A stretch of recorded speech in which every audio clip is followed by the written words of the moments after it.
योद्धा हमेशा विपरीत परिस्थिति में पैदा होते हैं, अनुकूलता में नहीं। अनुकूलता तो ये कि जरा सामने इसी में बैठे धूप में चले जाएंगे, मम्मी मम्मी चिल्लाते हो, बालक जा रहे क्यों शाश्वत है। लेकिन जो व्यक्ति रगड़ के मेहनत करता है, ठीक है, परिस्थिति से भागता नहीं है, मेहनत है, ठीक है, 6 घंटे सोना है, 7 घंटे सोना है, ठीक है, जितना शरीर घर में रेस्ट आपको चाहिए साथ नहीं, लेकिन बाकी का जो रेस्ट ऑफ टाइम है वो कैरियर के गढ़ में, वैल्यू एडिशन के गढ़ में, चीज़ों को समझने में, मैं जिस देश का हिस्सा हूँ, जिस देश में रहता हूँ, जिस समाज में रहता हूँ, उसकी कल्चर क्या है, उसका ज्योग्राफी क्या है, उसका हिस्ट्री क्या है। बाकी IIT इंजीनियरिंग तो ठीक है, ये भी आना चाहिए, ये मानवीय है, ये ह्यूमैनिटी है। जैसे आपके बच्चे ने बोला बहुत बढ़िया चीज़ है, हम IIT करेंगे ठीक है, इंजीनियरिंग करेंगे ठीक है, अरे भाई ह्यूमैनिटी भी क्या चीज़, सबसे पहले हम क्या बचे बने, हम इंसान बने, उसके बाद इंजीनियर, डॉक्टर, ये तो बहुत सामान्य सी बात है। और एक बात और उसके बाद खत्म करते हैं कि जो व्यक्ति मानव स्थिति में आ गया, बोध पर कर गया, जीवन में कभी किसी से पीछे नहीं रहता, उसका स्थान हमेशा बड़ा ही रहता है। ये बात अलग है कि देखे कि आपके पैरों में बैठा है, जैसे देखे भगवान अर्जुन कहाँ पे बैठे, जहाँ अर्जुन के पैर है, और फिर वो वही कहने लगे कि तुम उसको समझ, तुम उसको घोड़ा टिक टिक करने वाला मत समझ भाई। हाँ, तो ये चीज है, साथ ही हम क्या करते हैं, हम क्या है, इससे कोई फर्क नहीं पड़ता,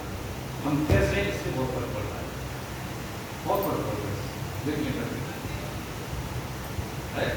इसके लिए विचार एक ऐसी चीज है, जितने भी हमारे महापुरुष हैं उनके पास खाने के लिए तो रोटी नहीं थी,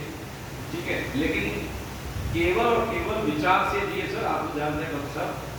इस संस्थान को आप बंद कर रहे हैं, डॉक्टर हेड की बात देखें, कितने ऐसे हिंदुस्तान में कहीं पर इतने लोगों की हत्याएं हुई है, उसी संस्थान में अगर हम देखें नेपथ्य में इतिहास में लाया नहीं गया, इतिहास बनाने वाले कौन थे आप सब समझते हैं, हमारा वो मंच नहीं है, लेकिन हमारा फैक्ट एंड फैक्चुअल अपनी पीढ़ी को सिखाया कि आपकी परंपरा गर्वीली है, आप किसी से कम नहीं है। पश्चिमी और पूर्वी सभ्यता का मतलब ये नहीं कि पिछड़े हुए, ये एक जो है थर्ड वर्ल्ड कंट्री बनी, जब आप पढ़ेंगे चीजों को तब से चीजें आई।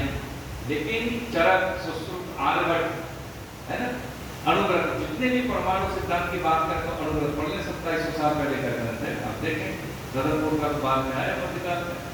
इन लोगों ने हमारी चीजों को ट्रांसलेट करके पढ़ा और हमें ही हमारी संस्कृति काट दिया, इसलिए हमें चीजें उनकी अच्छी लगती है, उन्हीं का पेटेंट हम मानते हैं। अरे भाई पढ़ते थे उस चीज को, बहुत पुरानी